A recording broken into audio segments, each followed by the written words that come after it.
Pasaríamos a lo que sería la sesión de debate, ¿de acuerdo? Yo invito a las tres profesoras de la Universidad de Unicam que están aquí presentes y que han participado a través de las presentaciones que se unan a la mesa.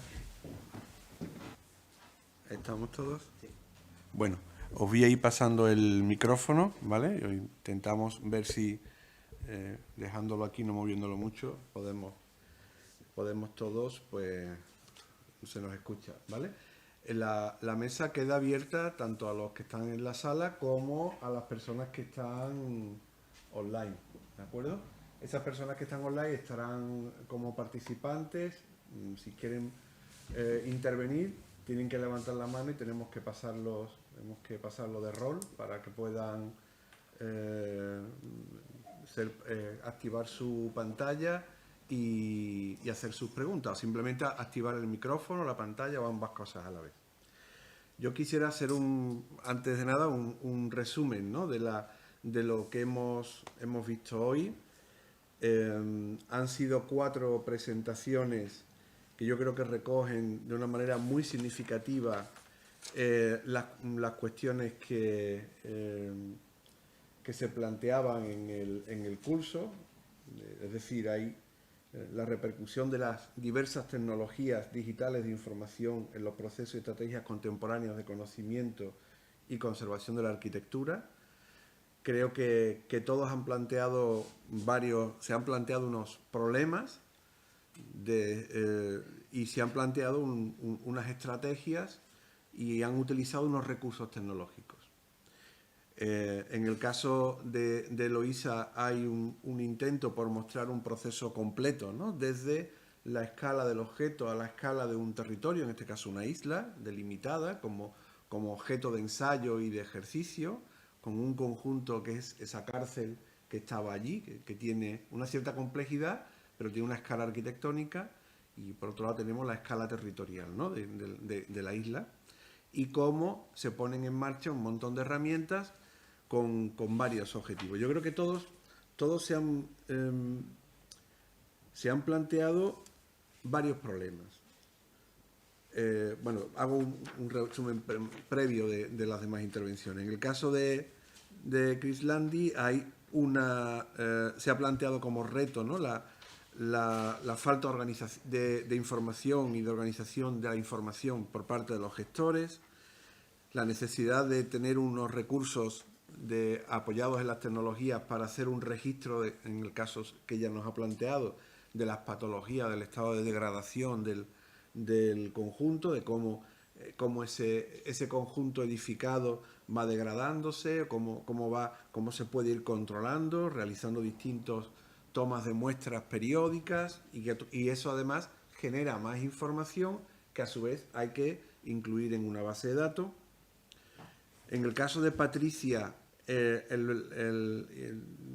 problema, nos ha expuesto el problema de trabajar con lugares transfronterizos, con cambios de idioma, cambio de legislación. Sí. Vale, muy bien, gracias. Cambios de dimensión a la hora de recopilar la información, desde en el caso de España o en el caso de Portugal, pero también la necesidad de que esa información no solamente sea recopilada y almacenada, sino que sea puesta al servicio de la sociedad y que haya una necesidad de gestionarla en relación también con esa sociedad, ¿no? Y en el caso de Sofía, pues creo que ha hecho un trabajo de recopilación importante, ingente, en el que se ha enfrentado de frente con la realidad, esa realidad que dice, bueno, en realidad, si yo elijo un territorio, ese territorio, ¿qué está haciendo por su patrimonio? ¿Qué tipo de registros hay? ¿Qué tipo de información tienen? ¿Dónde está? Lo que estamos haciendo después, ¿cómo va a arraigar en esos sitios? ¿Qué repercusión va a tener, ¿no? Todas esas preguntas son importantes. Todas ellas, además, creo que ponen encima de la mesa la necesidad de abordar el patrimonio sin simplificaciones, es decir, buscando la mayor cantidad de información y de matices y de perfiles de ese patrimonio. Patrimonio además que ocupa, que ya no es simplemente un objeto concreto, sino que ocupa unos espacios, territorios muy amplios, ¿no? También la vocación de servicio en todo el trabajo, es decir, de la necesidad de que la información llegue a un colectivo muy amplio y que pueda tener además una utilidad, sea útil, no simplemente por el hecho de recopilar información, dónde se va a almacenar, cómo se va a gestionar, cómo las distintas instituciones pueden participar o no. Creo que el tema de la gestión del patrimonio ha estado muy presente. También hemos visto cómo algo que ya decíamos al principio, ¿no? Cómo ha habido un crecimiento exponencial de las publicaciones y del interés por las tecnologías aplicadas a la conservación del patrimonio. Sofía decía desde el año 2017, ¿no? O sea, a partir del 2017 se disparan las publicaciones en distintos ámbitos, en distintos niveles. Ella los ha analizado como un estado de la cuestión para su trabajo y en todos los casos además se han planteado unas metodologías de trabajo que yo creo que han sido muy claras, ¿no? O sea, cuáles son los presupuestos de partida, cuáles son los problemas a los que se enfrentan y cuáles son los objetivos que se plantean. Objetivos que evidentemente se podrían entender que quedan a largo plazo. Bueno, hecho este resumen un poco acelerado, yo pues lo que haría es invitaros a vosotras, si queréis aportar algo más en relación al conjunto de cosas que hemos visto, o le damos la palabra a la sala y a los... Yo creo que podemos dar la palabra. Sí. Pues damos la palabra a ver cómo se pueda, ¿no? ¿Alguien de la sala? De los que estáis aquí, primero, ya que estáis en presencial, ¿queréis aportar algo? ¿Queréis preguntar algo? ¿Nada? Bueno, pues pasamos la pregunta entonces a los que están en casa, en su casa, que están online. Si hay alguien que quiera preguntar algo, en el icono inferior de la pantalla aparece un pequeño muñequito con la mano levantada. Si lo pulsan, se activa y sabemos que están queriendo participar. Patricia la he puesto de presentadora. Ya. Vale. Pues si quiere le damos la palabra. No levanta la mano, pero... Pues vamos a darle la palabra. Y así después ya, como es la que ella no está aquí, pues después pasamos a los que están presentes en la sala. Bien. Pues Patricia, si quieres intervenir o quieres participar. Hola, muy buenas. ¿Se escucha bien? Sí, perfectamente. Se te escucha muy bien. Bueno, antes de nada agradecer a todas las presentaciones. Creo que han sido presentaciones bastante potentes y relevantes, con proyectos bastantes, por así decir, con casuísticas muy concretas, como ha dicho el propio Francisco Puerto, y bastante bien planteado, ¿no? Desde el principio. A mí me gustaría saber una duda, que yo creo que también es un problema que he detectado en mi proyecto y también en el caso también de Portugal, de la gestión de Portugal, que es, aunque hagamos estas bases de datos, estos modelos de información, aquí nos encontramos con un problema en las administraciones, que es la actualización del propio personal para poder gestionar y manipular y actualizar, ¿no? Esos propios datos de información que fueron recompilados en un momento dado. Entonces, mi pregunta sería si en el caso de Brasil existe alguna planificación en cuanto a eso, si los técnicos que trabajan en las instituciones competentes están actualizándose, o si las herramientas que utilizan las propias instituciones también se actualizan a lo largo del tiempo. Me gustaría saber un poco esta cuestión de la gestión y sostenibilidad de los datos en sí, ¿no? Porque al fin y al cabo eso es un hecho real, que el dato se queda obsoleto si nadie lo usa o si la propia administración no, a lo largo del tiempo no lo actualiza o no lo gestiona o no lo mantiene, por así decir. Bueno, ¿la habéis entendido la pregunta bien? Sí, sí. Bueno, pues le paso el micrófono a Eloísa o a Sofía, cualquiera. Venga. Podemos responder, Patrícia, que não, a gente não tem uma atualização, não existe, né, nenhum processo de atualização das instituições com relação à manutenção dos dados. O que a gente tentou, né, nesse projeto da Ilha Anchieta fazer foi, a partir do momento que a gente disponibilizar os dados para a instituição gestora, da gente criar oficinas para ensiná-los a como manipular esses dados e como atualizá-los. Porque eles não têm ninguém, no momento, que possam fazer isso de forma natural, né? Não existe uma formação, né? Ninguém formado nessas tecnologias, né?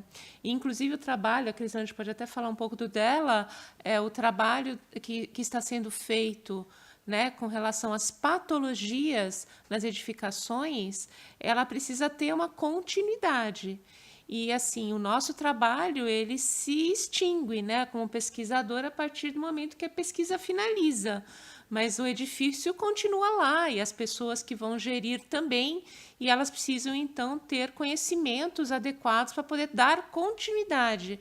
E esse tem sido um problema, de fato, né, em qualquer tipo de pesquisa que a gente tem visto, né? A partir do momento que os dados são disponibilizados para os gestores, esses dados não conseguem ser atualizados por falta de capacitação dos técnicos.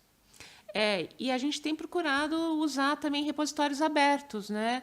Então, a gente tem toda a parte, inclusive, de escaneamento digital, das nuvens de pontos, dos bancos de dados, tudo que tem sido gerado nessas pesquisas, elas estão em repositórios abertos, disponíveis a qualquer um, né? Não só aos gestores, mas, inclusive, a outros pesquisadores. E essa é uma preocupação que a gente tem tido. E, inclusive, tem sido uma coisa obrigatória para as agências de fomento no Brasil. Eu gostaria de falar, né, da escolha das ferramentas para acompanhamento das anomalias, como duas ferramentas simples e de fácil aquisição, né, foi proposital para incentivar esse acompanhamento, porque se a gente utiliza um equipamento, né, de alto valor agregado, muitas vezes eles não aplicam o método por ser um equipamento caro e muitas vezes eles não dispõem de tanta verba para manutenção. Então, foi por isso que esse acompanhamento foi feito com uma trena de fita de aço e um fissurômetro. E para mostrar o quão é simples, né, acompanhar, definir prioridades ali de manutenção, porque muitas vezes o foco vai para alguma anomalia, alguma patologia, que talvez não esteja, né, aumentando no período. Então, essa verba pode ser destinada para um local que, em curto espaço de tempo, né, possui uma degradação muito maior, enquanto a outra pode ficar em segundo plano, pelo menos por enquanto. Então, é isso.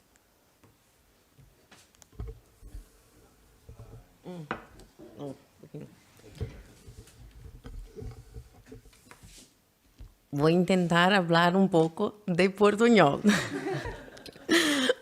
¿Me escuchan? Sí. Que yo he visto en Piracicaba y en los municipios que han respondido el survey que estoy haciendo, he visto que no hay ningún padrón. Todos los municipios cogen los datos, informaciones como quieran. Y hoy todo es físico. El proyecto que tiene que el ayuntamiento tiene que validar, es físico, todo el proceso es físico. Ahora los municipios están cambiando para el digital, pero por eso las informaciones de datos sobre todos los edificios, patrimonio o no, son físicos y no se encuentra como en el departamento que trata de urbanización es una información, el de obra otro, de patrimonio otro. En cada municipio se pasa de una forma distinta. Entonces, está muy claro que no hay padrón ningún. Y los técnicos que trabajan ahí no tienen entrenamiento. Solo los municipios que hay personas que son investigadores mientras trabajan en la gestión pública, que tienen interés como de investigación y pesquisa, que traen tecnologías o métodos como el caso de Campinas y São Paulo, que es un municipio muy, muy largo y tiene una gestión del patrimonio que está muy clara. Ellos tienen un website con todos los patrimonios y todas las informaciones del municipio están en SIG. Entonces se puede mirar todo ahí. Y ahora quieren poner el inventario, las informaciones del patrimonio, porque ahora solo tienen la ubicación y fotos, pero la técnica me ha dicho que ahora quieren poner como mucho más informaciones ahí para la población, para todos, para la información, porque el problema es, tienen las informaciones, pero nadie se puede cogerlas. Entonces, para entender algo sobre un sitio, tiene que ir a 2, 3 departamentos en un ayuntamiento. Entonces, ainda es muy difícil. ¿Alguna aportación? ¿Os animáis los que estáis en la sala? ¿O alguien de los que estén online? ¿Nada? Bueno, sí, venga. Sí. ¿Sí? Vale, yo por destacar cuestiones que me parecen como muy, muy interesantes, ¿no? Hemos hablado de la falta de continuidad, ¿no? O de formación de los técnicos, de los agentes implicados en estos procesos, y me parece que eso va, ¿no? Cómo eso va en detrimento, ¿no? Cómo anula, ¿no? Las potencialidades que hemos visto que tienen estas herramientas a la hora de incorporar la componente temporal, ¿no? En estos análisis, ¿no? Me parece muy interesante ese análisis a lo largo del tiempo con métodos muy sencillos, ¿no? Pero con una gran potencialidad, esos análisis de las patologías, ¿no? Y cómo su evolución en el tiempo podrían dar indicadores o mostrar alertas muy útiles, ¿no? Muy eficientes, ¿no? Para la gestión de esto, ¿no? Y por otro lado también en ese sentido el problema de la accesibilidad, ¿no? de los datos. Al menos yo creo que en España, ¿no? En Europa desde hace años se ha hecho mucho esfuerzo por ir en la dirección de hacer accesibles todos los datos, ¿no? a los ciudadanos o a gente implicados, ¿no? Bueno, por supuesto hay mucho recorrido por hacer, ¿no? Pero bueno, creo que hay líneas de trabajo, ¿no? Y de directrices que pueden ser útiles, ¿no? En ese sentido. Muy bien. Hay una duda entonces que se puede poner encima de la mesa. Bueno, si este es el estado de la cuestión, si esta es la situación, ¿para qué estamos haciendo todo esto, no? Yo creo que es fundamental pensar en un horizonte. Evidentemente, pensar en la actualidad, en el presente más inmediato, pues puede resultar algo frustrante, o algo que uno pues dice, pues no quiero seguir, ¿no?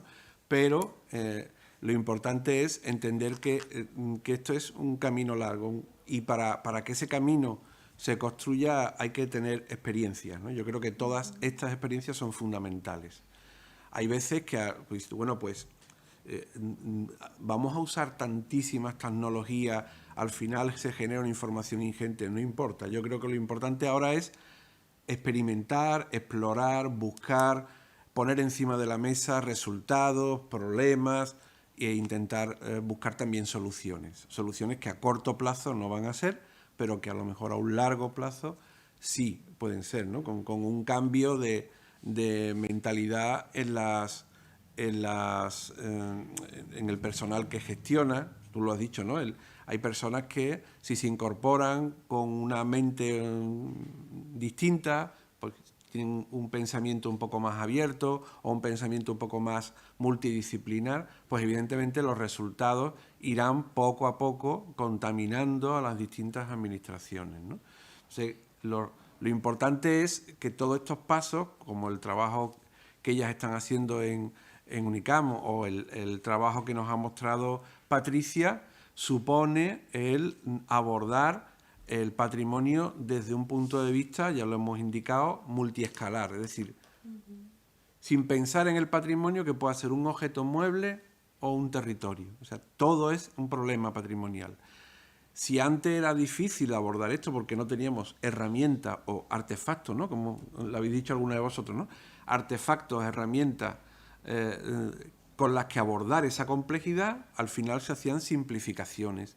Y al final, pues, en los inventarios, las declaraciones de bienes culturales, se hacían siempre de edificios que eran manejables o de un entorno inmediato. Pero en el momento en que tenemos herramientas que permiten mirar de cerca y mirar de lejos, incluso a través de una pantalla de un ordenador, o incluso tener distintas escalas de definición, pues aquí se están produciendo situaciones distintas. O sea, el patrimonio, la complejidad del patrimonio se hace otro elemento más de puesta en valor. O sea, es un elemento más que tenemos que manejar, ¿no? Con la complejidad que eso supone, claro.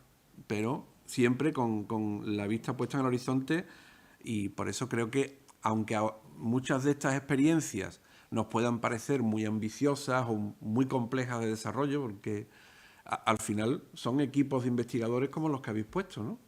Y fíjate los que habéis puesto en la administración, ¿no? Un arquitecto y un becario. Al final muchas veces este tipo de trabajos son pues una investigadora como Eloísa, un grupo de gente que ha sido capaz de dinamizar, ha formado un equipo, pero no, son 15, 10, 15 personas frente a un patrimonio que es, no sé, como media España, ¿no? A lo mejor, pues, o una isla entera. Entonces, evidentemente, eso se puede hacer porque tienen recursos y herramientas para hacerlo. Si la administración, con la potencialidad que tiene y la cantidad de gente que trabaja para la administración, se pusiera en marcha con todas estas herramientas, imaginaros lo que podía ser, ¿no? O sea, al final todas estas experiencias no salen de grupos de investigación, de equipos. Por eso era importante que vierais cómo determinados equipos se plantean cuestiones muy importantes, también de una dimensión que a veces nos parecen sorprendentes, ¿no? Pero que al final somos capaces de abordar con estrategias y con métodos de trabajo que lo que hay que buscar es que sean además también eficaces. Ahora mismo es necesario tener resultados. Después vendrá el momento en que esos resultados habrá que depurarlos, simplificarlos, ponerlos en conocimiento, pero ahora mismo hacen falta resultados, hacen falta experiencias.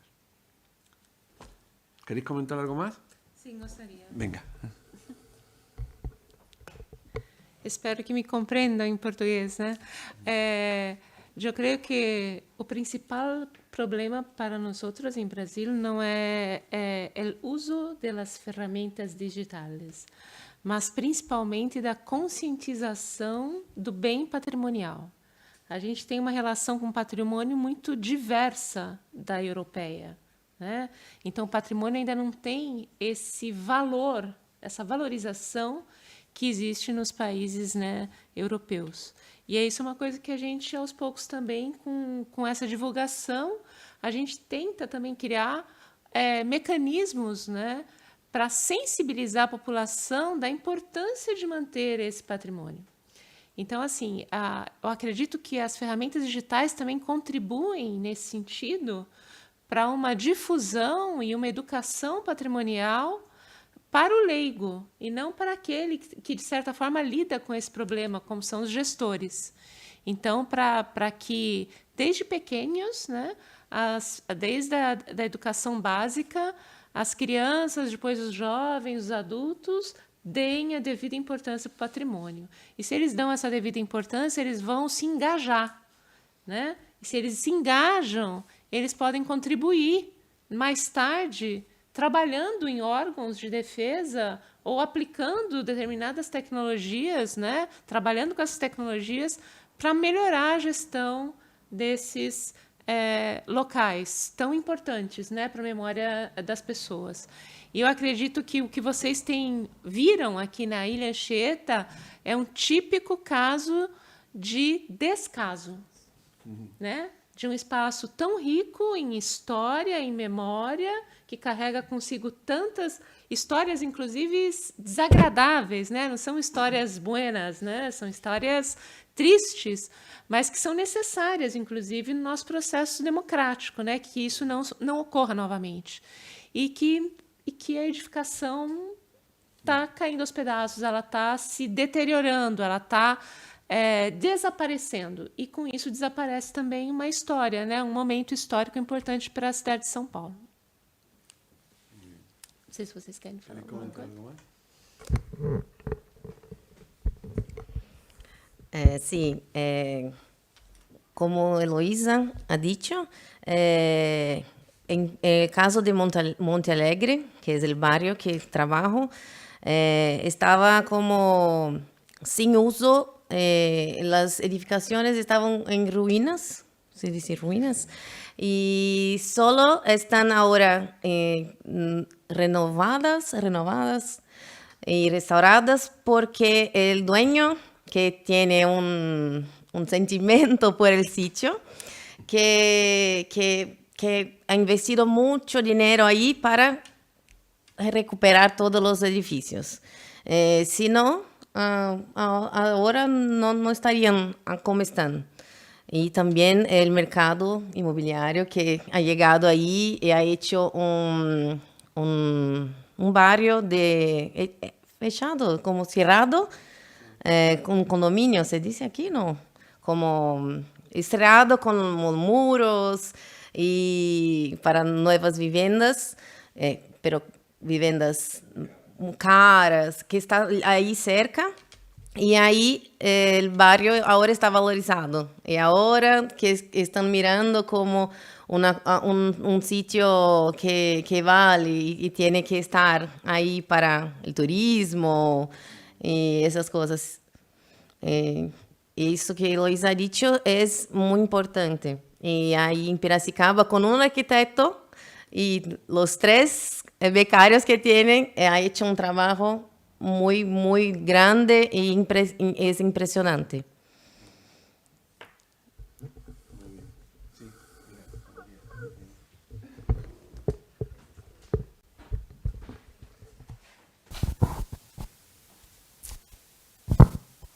Por ejemplo, en el caso de la prisión, me llamó mucho la atención porque siento que es como un patrimonio incómodo por lo que se vivió allí.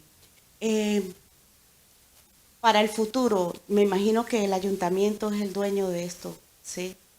Y para el futuro, según el estudio que ustedes hicieron, ¿valdría resignificar la prisión o reconstruir o una reutilización?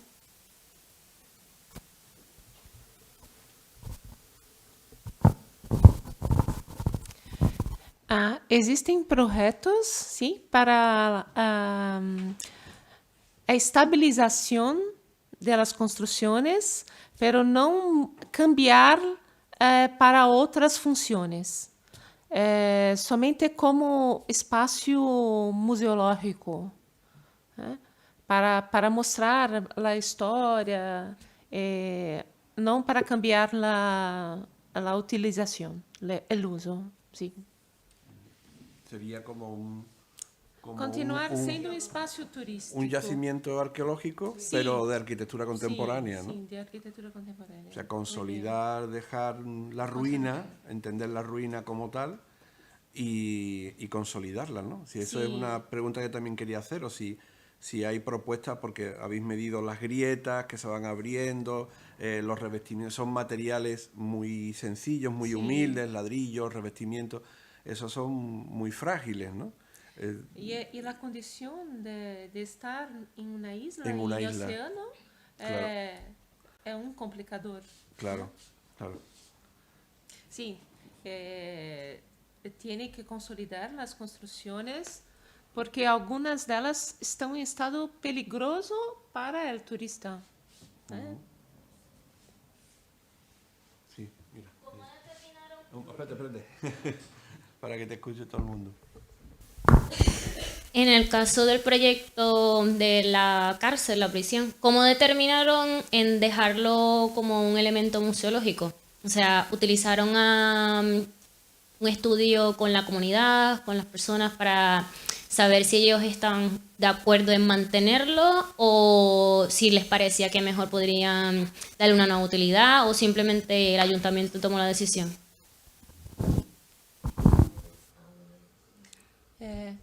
Existe una asociación que se llama Hijos de la Isla. Y es muy fuerte, né, o propósito de manter o estado dos edifícios, né, como estão, como memória. Né? Mas como ele pertence ao Estado, né, ao município, ao ajuntamento, não tem nenhuma... o ajuntamento tem força, tem poder político para dizer o que vai ser ou não feito ali. A população tem muito pouco a falar nesse sentido. Não é um processo tão democrático assim.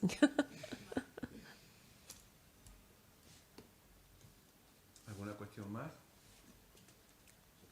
No sé si hay alguien de la sala, José María, de la sala online que haya levantado la mano.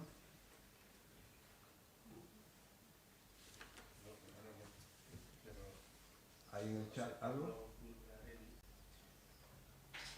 José Pablo, ¿no? Bulgarelli. Pregunta, ¿a nivel europeo se cuenta con algún estándar para catalogar la información? José Pablo Bulgarelli pregunta, ¿a nivel europeo se cuenta con algún estándar para catalogar la información patrimonial, como una guía para que los municipios puedan documentar dicha información? Esa es una pregunta que quizás Patricia Ferreira nos lo pueda responder, si quiere intervenir, o si puede intervenir. Yo creo que a nivel sí, está ahí ella. Hola. A nivel... es que ahí juegan dos papeles diferentes. Hay un papel de experto que sí, en este caso, desde cada comunidad autónoma, sí tiene una metodología para hacer un inventario preliminar y luego un inventario y una documentación del bien en sí, cuando estoy hablando en este caso de patrimonio arquitectónico. Si hablamos de patrimonio inmaterial, también hay unos criterios a seguir y una directriz a seguir. Pero si hablamos de lo que llamamos agentes informantes, que son los agentes externos, que van a dar la información a las administraciones, quizás estos agentes externos, como somos algunos investigadores, pues no tenemos el conocimiento de este proceso, ¿no? De esta guía, por así decir. Entonces, en el IAPH, por ejemplo, tenemos una red bastante ya consolidada de agentes informantes que nos van detectando actualizaciones de la plataforma que tenemos abierta al público, que es la guía de patrimonio Andaluz Digital, la guía digital de patrimonio cultural de Andalucía, donde se puede ver los registros y las fichas y algunas características de los inmuebles, ¿no? Pero tenemos estas dos, por así decir, tipologías de agentes. No sé si me he explicado bien o si... Por supuesto, los criterios que trabajamos desde la Comunidad Autónoma de Andalucía, estos están abiertos por el repositorio digital, con lo cual esto se puede consultar. Gracias, Patricia. Sí, yo creo que a nivel europeo incluso ha habido intentos por sistematizar la información, por intentar crear unos estándares de información, incluso unos estándares de estructuración de bases de datos, como en ese sentido parece que va CIDOC, ¿no? Que vosotros la habéis citado, ¿no? CRM CIDOC. Sí, CIDOC tiene una semántica de cómo debe estar estructurado esta base de datos, pero queda mucho por hacer, sí, porque primero el tema del idioma, el CIDOC, por ejemplo, no está todavía traducido al español o a otros tantos idiomas de Europa. Y segundo, que claro, adaptar a todas las administraciones a tener un sistema de registro basado en una ontología que fue creada en términos europeos, ni siempre es lo que... Volvemos a la problemática que yo hablé al principio, la capacitación de los técnicos, la actualización de los técnicos, la actualización del propio CIDOC, que va a lo largo del tiempo mejorando y creando otros estándares no más apropiados a arqueología, a museos, y ahora está desarrollando más enfocado a la arquitectura en sí. Con lo cual, esto es como un círculo, ¿no? Poco a poco vamos caminando, pero vamos entrando en este círculo de progresos a largo plazo, no tanto a corto plazo, pero que vamos hacia él. Muchas gracias, Patricia.